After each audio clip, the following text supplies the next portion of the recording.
اعوذ باللہ من الشیطان الرجیم۔ پناہ مانگتا ہوں میں اللہ کی شیطان مردود سے۔ بسم اللہ الرحمن الرحیم۔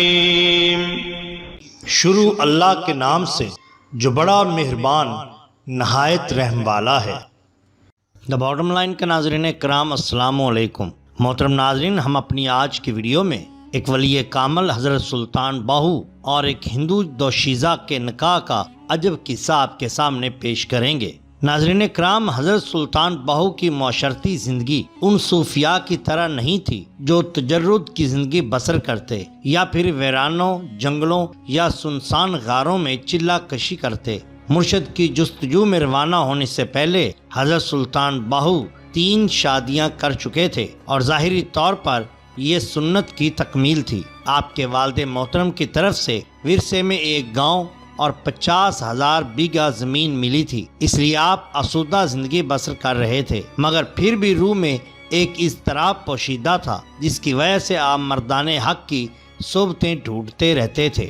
حضرت سلطان باہو مختلف بزرگوں کے مزارات مبارکہ پر حاضری دیتے ہوئے حضرت مخدوم بہاؤالدین زکریہ ملتانی رحمۃ اللہ علیہ کے آستانہ عالیہ پر حاضر ہوئے۔ بہت دیر مراقبہ کی حالت میں بیٹھے رہے۔ اسی دوران حضرت سلطان باہو پر نیند کا غلبہ ہو گیا۔ آپ نے خواب میں دیکھا کہ سامنے حضرت بہاؤالدین زکریہ ملتانی تشریف فرما ہیں اور فرما رہے ہیں کہ مجھے حضرت غوث اعظم رحمۃ اللہ علیہ کی بارگاہ سے حکم ہوا ہے کہ تمہاری دلداری کروں۔ حضرت بہاؤالدین زکریہ ملتانی رحمۃ اللہ علیہ نے حضرت سلطان باہو کو مخاطب کرتے ہوئے فرمایا، فرزند مجھے بتاؤ کہ تمہیں کسی چیز کی ضرورت ہے؟ حضرت سلطان باہو نے عرض کیا، مخدوم مجھے کسی چیز کی ضرورت نہیں۔ حضرت مخدوم بہاؤالدین زکریہ ملتانی نے فرمایا، جب آئے ہو تو خالی ہاتھ کیسے جاؤ گے؟ حضرت سلطان باہو نے نہایت ادب و احترام کے ساتھ کہا، حضور میں کسی چیز کی ضرورت محسوس نہیں کرتا،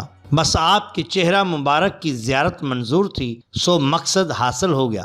حضرت مخدوم بہاؤالدین زکریہ ملتانی رحمۃ اللہ علیہ نے تیسری بار فرمایا، فرزند اپنی حاجت بیان کرو۔ حضرت سلطان باہو رحمۃ اللہ علیہ نے عرض کیا، مخدوم اگر ایسا ہی ہے تو پھر اپنے شہر میں سے ایک پاکیزہ آدمی کا بازو عطا کیجیے، انشاءاللہ تعالی تمہاری یہ خواہش بہت جلد پوری ہو جائے گی۔ حضرت مخدوم بہاؤالدین زکریہ ملتانی نے فرمایا اور تشریف لے گئے۔ حضرت سلطان باہو رحمۃ اللہ علیہ کی آنکھ کھلی تو آپ نے حضرت مخدوم بہاؤالدین زکریہ ملتانی رحمۃ اللہ علیہ کی روح کو اصال ثواب کیا اور مزار مبارک کے ہاتھا سے باہر نکل آئے، پھر شمال کی طرف روانہ ہوئے۔ ظہر کی نماز کا وقت آیا تو سلطان باہو رحمۃ اللہ علیہ نے دریا کے کنارے وضو کیا۔ ابھی آپ نماز کی نیت باندھنا ہی چاہتے تھے کہ آپ کو اپنی پشت کی طرف کسی متنفس کی موجودگی کا احساس ہوا۔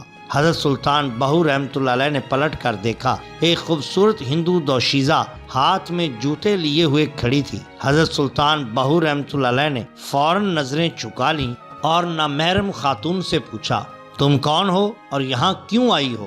آپ کے پیچھے چلتے چلتے میرے پاؤں آبلوں سے بھر گئے ہیں۔ ہندو دوشیزہ نے اپنی حالت ذات بیان کرتے ہوئے عرض کیا، خاتون آخر تمہیں میرے تعاقب کی ضرورت کیوں پیش آئی؟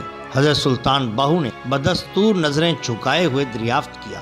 ہندو دوشیزہ نے عرض کیا، میں ملتان کے ساہوکار کی لڑکی ہوں، بہت دنوں سے میرے دل میں ایک عجیب سی خلش تھی، مجھے اپنے ہم مذہبوں کی پوجا کا یہ انداز پسند نہیں تھا کہ انسان ہوتے ہوئے پتھر کے مجسموں کے آگے سر چکا دوں۔ پھر یہی خلش مجھے حضرت غوث الملک مخدوم بہاؤالدین زکریہ رحمۃ اللہ علیہ کے مزار مبارک پر لے گئی۔ میں نے یہاں کے مسلمانوں سے سنا ہے کہ غوث الملک کے دربار سے بے شمار لوگ فیض یاب ہو چکے ہیں، میں بھی اپنے دل میں یہی خواہش لے کر آئی تھی کہ شاید میرا مقدر بھی جاگ جائے۔ حضرت سلطان باہو رحمۃ اللہ علیہ نے آسمان کی طرف دیکھا اور پھر فرمایا، کہیں زور کا وقت تنگ نہ ہو جائے، اس لیے آپ تھوڑا انتظار کریں، میں نماز ادا کر لوں، پھر آپ کے خلش و اضطراب کا حال سنوں گا۔ یہ کہہ کر حضرت سلطان باہو نماز کے لیے کھڑے ہو گئے۔ ہندو دوشیزہ بہت قریب سے ایک مرد مومن کی عبادت کے انداز کو دیکھتی رہی، اسے یہ سب رکوع و سجود بہت عجیب معلوم ہو رہے تھے۔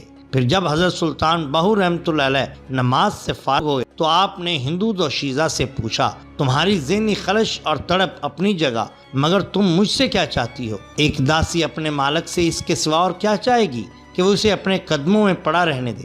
ہندو دوشیزہ نے ہاتھ جوڑتے ہوئے عرض کیا، میں نے آپ کو غوث الملک کے مزار مبارک میں داخل ہوتے دیکھا تھا، پھر جب آپ باہر تشریف لائے تو میں آپ کا چہرہ دیکھتے ہی مسلمان ہو گئے، کیونکہ مجھے غوث الملک کے دربار سے حکم ملا تھا کہ میں آپ کی لونڈی بن جاؤں۔ یہی وجہ ہے کہ میں ایک داسی کی طرح اپنے مالک کے پیچھے پیچھے چل رہی ہوں۔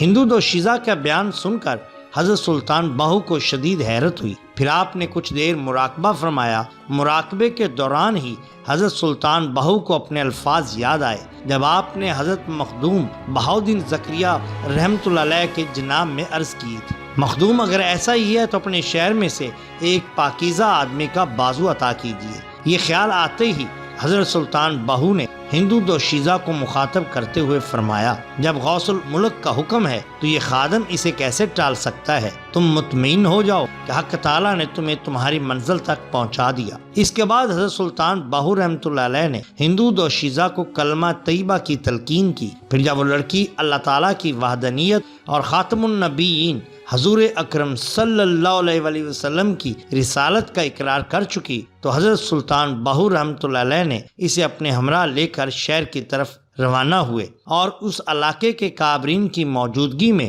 آپ نے اس سے نکاح کر لیا، پھر اپنے آبائی وطن شور کوٹ کی طرف روانہ ہو گئے۔ ناظرین اکرام، اگر آپ کو ہماری یہ ویڈیو پسند آئی ہو تو لائک کیجئے، سبسکرائب کیجئے ہمارے چینل دا باٹم لائن کو، تاکہ ہم آپ کے لیے اور بھی بہترین ویڈیوز لا سکیں۔ اپنے دوستوں کا، گرد و نواح کے لوگوں کا بہت خیال رکھیے۔ اللہ اور اللہ کے رسول صلی اللہ علیہ وآلہ وسلم سے بہت محبت کیجئے۔ آپ کا بہت شکریہ۔ اللہ حافظ۔